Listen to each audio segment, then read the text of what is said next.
Hello dear students, welcome back to my channel physics SPC. Electromagnetic induction का एक question.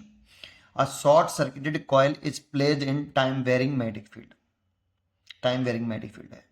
Electrical power is dissipated due to the current induced in the coil. If the number of turns were to be quadrupled and wire radius पे ध्यान दो, हाँ, the electric power dissipated would be. तो एक क्या करते हैं, हम डायग्राम बनाते हैं। पहले एक मैंने इस तरह से एक सर्कुलर लूप बना लिया बेटा, ऐसे, और इसमें इसको थोड़ा सा थिक करके दिखाया मैंने ऐसे। ये वायर का एरिया प्रोसेशन दिखा दिया मैंने। ये वायर की रेडियस मान ली मैंने ऐसे। तो मान लो वायर की रेडियस ए है। ए क्या है? Radius of wire. और एक होगी लूप की रेडियस, तो लूप की रेडियस मैंने स्मॉल आर मान ली। ठीक है। अब इसमें ऐसे एक मैग्नेटिक फील्ड में रखा है, वो मैग्नेटिक फील्ड टाइम डिपेंडेंट है। तो मैंने वो मैग्नेटिक फील्ड मैंने ऊपर की तरफ बना लिया ऐसे। और ये टाइम डिपेंडेंट है, be the function of time. और टाइम कभी घटता नहीं है, तो टाइम बढ़ता ही है, तो मैग्नेटिक फील्ड बढ़ रहा होगा टाइम के साथ। और मैग्नेटिक फील्ड अगर मैंने डायरेक्शन ये बनाई है, मैग्नेटिक फील्ड अगर बढ़ रहा है तो इंड्यूज करंट इस तरह से डेवलप होगा कि वो उस कॉज का अपोज करेगा जिसकी वजह से वो डेवलप हुआ है। तो मैग्नेटिक फील्ड में बढ़ने की वजह से हुआ है। मैग्नेटिक फील्ड बढ़ रहा है ऊपर, इसका विरोध करेगा, बढ़ने का विरोध करेगा। तो ऊपर तरफ बढ़ रहा है तो वो कहेगा कि मैग्नेटिक फील्ड को बढ़ने नहीं देंगे, तो अपना मैग्नेटिक फील्ड किधर लगाएगा? डाउनवर्ड। और डाउनवर्ड लगाया तो करंट आएगी क्लॉकवाइज। तो मैंने करंट की डायरेक्शन भी दिखा दी क्लॉकवाइज। वैसे इंपॉर्टेंट नहीं है यहाँ पर डायरेक्शन, फिर भी दिखा दिया मैंने। इंड्यूस करंट कुछ इस तरह से आएगी। ठीक है। ये तो इस लूप से लिंक करने वाला जो मैग्नेटिक फ्लक्स लिखें, इसमें नंबर ऑफ टर्न्स के बारे में बात कर रहा है, तो टोटल फ्लक्स लिखें तो एन इंटू, ये एक टन से फ्लक्स है और ये टोटल फ्लक्स है एन टन से। ठीक है। तो एन फाइव हो गया। और एक टन का फ्लक्स लिखें तो N is equal to B A cos 0 degree ऐसे। B into area into cos 0, 5 बराबर बी ए कॉस थीटा होता है। जीरो जीरो क्यों लिखा? मैग्नेटिक फील्ड की डायरेक्शन ऊपर मानी है। लूप का एरिया जानते हो, यहाँ ए क्या है? Area of the loop. Area of the loop, loop का एरिया है बेटा। तो इसीलिए ऐसे लिख लो, phi T is equal to N B pi. Loop का एरिया, तो लूप का एरिया ये वाला, तो लूप का एरिया है तो इसकी रेडियस आर है, इसीलिए लिखेंगे पाई आर स्क्वायर। और ये कांस्टेंट है बेटा, यहाँ पे अभी तो कांस्टेंट है। N into B pi r square, केवल टाइम डिपेंडेंट फ्लक्स है आपका, टाइम डिपेंडेंट मैग्नेटिक फील्ड है। कॉस 0 डिग्री, कॉस 0 के लिए कितने आ गई? इतना फ्लक्स आ गया टोटल। इसको अगर हम इंड्यूस्ड ईएमएफ निकालें तो ई इज इक्वल टू जो होता है माइनस का d phi t over d t होता है। लेकिन हम केवल मॉडुलस ले लें, मैग्नीट्यूड की बात कर लें, तो d phi over d t कर लें, यहाँ से d phi t over d t.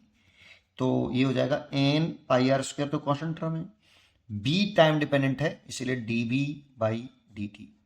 यहाँ पे B time dependent magnetic field है। इसको इंड्यूस डीएमएफ कह सकते हैं, n pi r square d B over d t. अब इसमें जो अगर इस कॉइल का रेजिस्टेंस अगर मैं आर ओ मान लूं, तो इंड्यूज करंट जो होगी, इंड्यूस्ड करंट जो होगी आई बराबर ई अपॉन आर होगा। ई की वैल्यू है n pi r square d B by D t over R, इतना इंड्यूस करंट होगा। जो पावर डिसिपेटेड होगी due to electrical power dissipated due to the current induce in the coil, P is equal to होगा I square into R. I की value रख दूं यहाँ पे, तो पूरे का स्क्वायर करें तो एन का स्क्वायर पाई स्मॉल आर का square d B over d t, n का स्क्वायर हो गया। अरे रुको एक second, n pi r square over capital R d B by D t, इस पूरे का होल स्क्वेयर और इंटू कितना? Capital R. तो ये हो जाएगा एन का स्क्वायर हो जाएगा, पाई का स्क्वायर हो जाएगा, आर की पावर 4 हो जाएगी। और नीचे देखो आर का स्क्वायर होगा, एक आर से अगर काटेगा तो एक आर आएगा नीचे, और d B by D T का होल स्क्वायर हो जाएगा। ये इतनी पावर हो गई। अब यहां आर क्या है? रेजिस्टेंस ऑफ द कॉइल है। तो रेजिस्टेंस ऑफ द कॉइल कितना होगा? R is equal to rho resistivity length over pi और वायर का एरिया क्रॉस सेक्शन। यहां जब रेजिस्टेंस लिखते हैं ना हम, तो इस रेजिस्टेंस में लिखते हैं जैसे रो एल अपॉन ए लिखते हैं, लेकिन ये जो ए होता है ये वायर का एरिया ऑफ क्रॉस सेक्शन होता है बेटा। इसमें इस वाले ए में और इस वाले ए में अंतर होता है। इस फ्लक्स वाले में ए जो होता है लूप का एरिया लेते हैं, दैट मीन्स ये वाला, और जब रेजिस्टेंस निकालते हैं वायर का तो उसमें एरिया ऑफ क्रॉस सेक्शन लेते हैं, दैट मीन्स ये वाला। तो एरिया ऑफ क्रॉस सेक्शन लिखेंगे तो इस जगह पर इसकी रेडियस मैंने मानी है वायर की ए, तो इसीलिए यहां पे जो area of cross section of the wire होता है ए, इस वाले फॉर्मूले में area of cross section of the wire. बस इतना ध्यान देना दोनों एरिया में क्या डिफरेंस है। इसीलिए देखो रेजिस्टेंस लिखूं मैं तो रो, अच्छा एल लिखूं तो अगर एक टर्न है तो इसकी लंबाई होगी 2 पाई आर। भाई एक टर्न है तो इसकी लंबाई कितनी होगी, सरकमफ्रेंस 2 पाई आर। अगर उसमें एन टर्न है तो एन का मल्टीप्लाई, तो लेंथ हो जाएगी एन इंटू 2 पाई आर। तो एल की जगह पे लिख दूं ये वाली वैल्यू।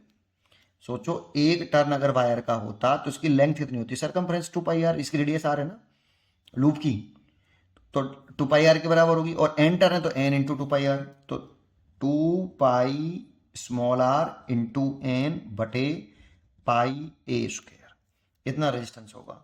इसीलिए जो पावर आ जाएगी पी वो आएगी N square pi square R की power 4 D B by D T का होल स्क्वायर। इस आर की जगह पे लिखूंगा तो रो 2 पाई आर, एक एन और नीचे पाई ए स्क्वायर, तो पाई ए स्क्वायर ऊपर, ठीक है।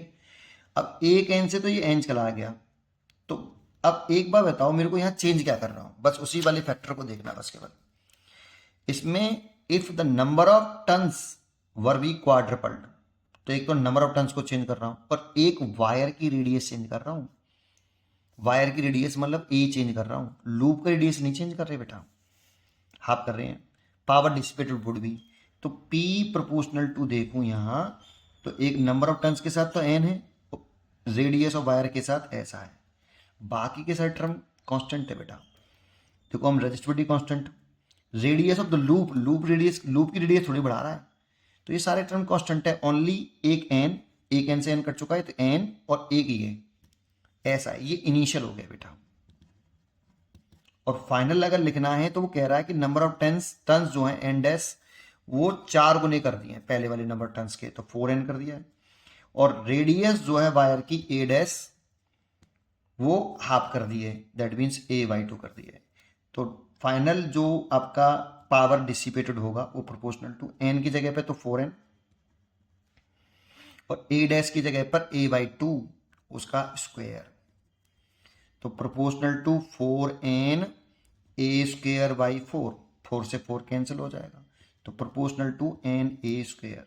देखो फाइनल पावर भी ऐसी आ रही है और इनिशियल पावर भी यही है। तो अगर इन दोनों का रेशियो लिखें p डैश अपॉन p, तो ये भी n a स्क्वायर है, बाकी कैसे टर्म कांस्टेंट थे, और ये भी n a स्क्वायर है, तो ये cancel, that means p dash बराबर p। तो पावर में कोई चेंज नहीं हुआ, तो सेम बी चॉइस करेक्ट। उम्मीद करता हूं कि आपको ये क्वेश्चन जरूर समझ में आया होगा। पढ़ते रहिए और खुश रहिए।